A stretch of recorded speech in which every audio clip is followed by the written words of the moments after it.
Dune, a novel by Frank Herbert, was first published in 1965, and over the decades has earned the reputation of being unadaptable. Helping to cement that reputation is the fact that efforts to make Dune into movies or shows have been, well, less than good. When it was announced that director Denis Villeneuve would be taking a shot at another Dune adaptation, most people were very skeptical, and feared that it would suffer the same fate as David Lynch's Dune from 1984. I know, Thufir, I'm sitting with my back to the door. But, to everyone's surprise, the movie was actually very good, and told an interesting, compelling, and complex drama with an all-star cast and incredible visuals. So, over 2 years later, with the release of Dune 2, the world wonders again, can Dune Part 2 live up to Part 1, or will it be more like this?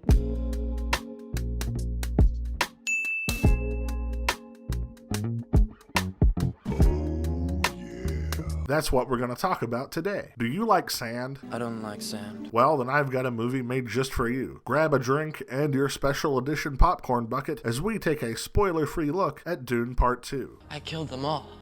So, Dune Part 2 picks up pretty much where Part 1 left off, with the Harkonnens who have taken over the planet Arrakis, hunting down the native people of Arrakis known as the Fremen. However, the Fremen are skilled fighters, who know how to use the desert to their advantage, are very strong-willed, and have even stronger facial hair. Facial hair screams rugged, but reliable. Fighting alongside them is Paul Atreides, who wants to avenge his father's death by killing the Harkonnens and seeks to overthrow the Emperor, played by Christopher Walken. Once my pants are on, I make gold records. But there's just one small problem. Most of the Fremen see him as dangerous, and possibly a spy who can't be trusted. However, thanks to rumors from religious zealots and his mother, a witch who can control people's minds, many people begin to believe that Paul is the Mahadid, a prophesized savior who will liberate the Fremen and bring them to a green paradise. And he uses that prophecy to win the Fremen over, proving that once again, nothing will unify people more than religious propaganda. You're not gonna hate me.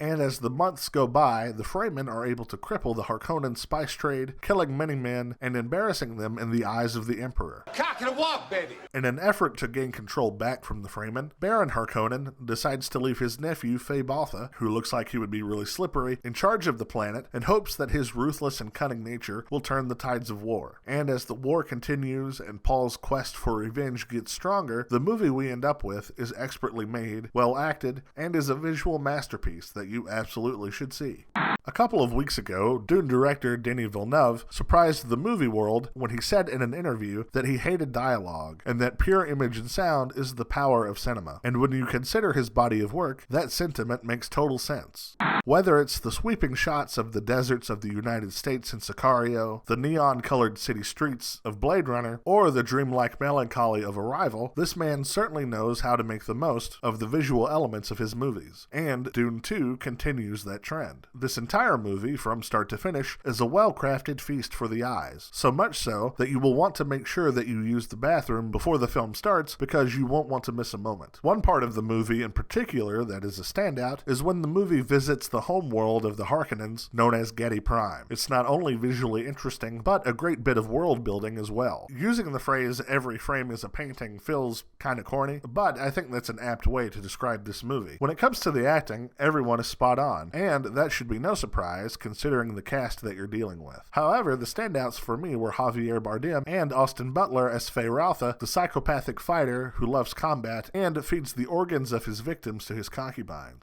May thy knife chip and shatter. I'd also like to mention that I think Timothée Chalamet has really stepped up his game in this movie, and in fact, this year, I've really come around on him as an actor. As I stated in my Wonka review, which you can see here, I was very impressed and charmed by him in that movie, and in Dune Part 2, he continues to impress me, especially in moments of the movie where Paul starts to embrace the rumors that he is Mahadi. Consider what you're about to do, Paul Atreides. Silence! I also think Zendaya did very well in this. Like Chalamet, I've come to like her more over the past year, and her performance in this movie just keeps reinforcing that opinion. One thing I would like to mention about the movie that I've not really seen others talk about is the sound design. If you're not seeing this in IMAX, or at least a big Dolby Digital screen, then you're just wasting your money. Yes, the ticket will be slightly more expensive, but it's going to be well worth it.